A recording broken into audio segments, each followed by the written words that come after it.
নমস্কার বন্ধুরা, আজকে আবার আসলাম একটা সুন্দর টপিক আলোচনা করার জন্য, যেটা আমার চক্ষুকে খুলে দিয়েছে।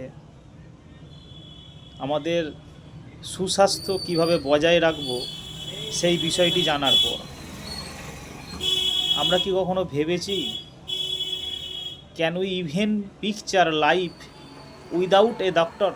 অর্থাৎ ডাক্তার ছাড়া আমাদের জীবন কি চলা সম্ভব?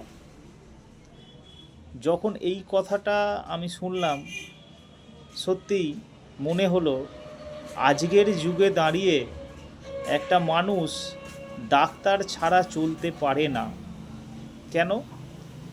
কারণ প্রত্যেকটা ফ্যামিলিতে কোনো না কোনো মানুষ বিভিন্নভাবে সাফার করছে বিভিন্ন রোগে। ইভেন আমার বাড়িতেও রোগ নেই এই কথাটা বলা যাবে না। তাহলে আমি আজকে এই বিষয়টা নিয়েই কেন আলোচনা করছি, যে রোগ তো সবার বাড়িতেই আছে, ডাক্তারখানায় প্রত্যেকটা মানুষকেই যেতে হবে। এটাই কি সত্যি? আমি এতদিন পর্যন্ত জেনেছিলাম হ্যাঁ এটাই সত্যি, কিন্তু আজকে দাঁড়িয়ে আমার মনে হয় যে এটা সত্যি নয়।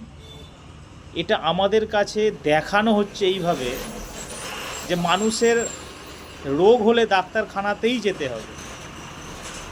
আচ্ছা, একটু ভাবুন, আজকের যুগে সুগার, টাইফয়েড, উচ্চ রক্তচাপ, ক্যান্সার, বিভিন্ন ক্রনিক্যাল ডিজিজ বেড়েই চলেছে। এর কারণ কি? এর কারণ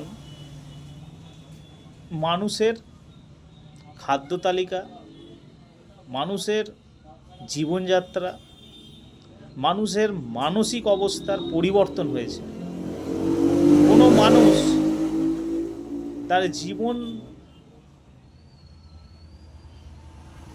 ধারায় নিজেকে সমর্পিত করেছে এমনভাবে যেখানে তার নেই কোনো মানসিক শান্তি, নেই কোনো খাবার সঠিক টাইম, এবং নেই কোনো সঠিক খাবার। এটা সত্যি, এটা আমার ক্ষেত্রেও প্রযোজ্য ছিল যে আমি খাদ্য তালিকায় যে সমস্ত জিনিসগুলো রেখেছিলাম, সেই জিনিসগুলো আমাকে কতটা পুষ্টি দিয়েছে আর কতটা আমার শরীরে টক্সিন দিয়েছে সেটা আজ আমার কাছে পরিষ্কার।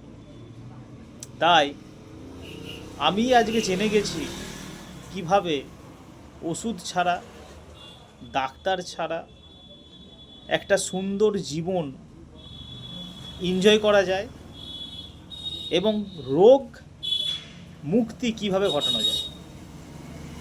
অর্থাৎ এই যে ক্রনিক্যাল ডিজিজগুলো, যেগুলো সবাই বলে যে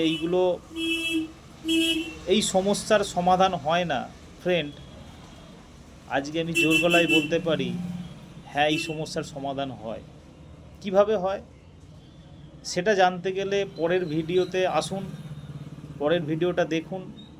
আমি ধীরে ধীরে আলোচনা করব কিভাবে একটা মানুষ ডাক্তার ছাড়া, ওষুধ ছাড়া, শুধুমাত্র খাদ্য তালিকা বদল করে তার সমস্ত ধরনের সমস্যার সমাধান করতে পারে। আজ এই পর্যন্তই, ধন্যবাদ।